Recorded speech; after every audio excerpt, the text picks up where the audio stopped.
అందరికీ వందనాలండి. తన యందు భయభక్తులు గల వారి యందు, తన కృప కొరకు కనిపెట్టుకుని వారి యందు యెహోవా ఆనందించువాడై ఉన్నాడు. 147 కీర్తన 11వ వచనం. యోసేపు గారండి దేవుని యందు భయభక్తులు కలిగి పాపానికి దూరంగా పారిపోయారు. ఎన్నోసార్లు పాపం చేసే అవకాశం వచ్చినా సరే పాపం వైపు ఆకర్షించబడలేదు. నేనెవరికి సమాధానం చెప్పాలి? నన్నెవరు చూస్తారు? అసలు ఇక్కడ నన్ను అడిగేవారు ఎవ్వరూ లేరు కదా.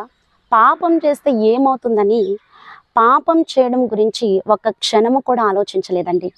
తన వస్త్రాన్ని పట్టుకుని పాపం చేయడానికి బతిమాలినా సరే ఏది జరిగినా పర్వాలేదు అని తన వస్త్రాన్ని విడిచిపెట్టేసి పాపానికి దూరంగా పారిపోయాడు.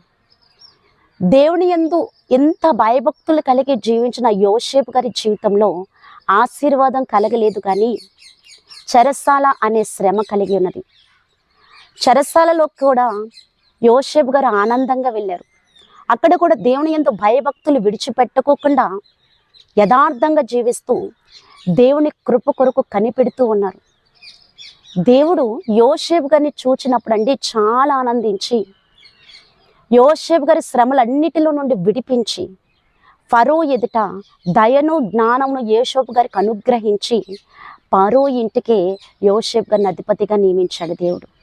దేవుని బిడ్డ, దేవుడు ఆనందించే ప్రవర్తన నీ ఎడల ఉంటే, ఆయన నీ యందు ఆనందిస్తే, నీ ప్రతి శ్రమలో నుంచి నిన్ను విడిపించి నిన్ను కూడా అధికారిగా, అధిపతిగా, ఉద్యోగస్తుడిగా ఒక మంచి పొజిషన్లో దేవుడు నిలబెడతాడు. ఆమేన్.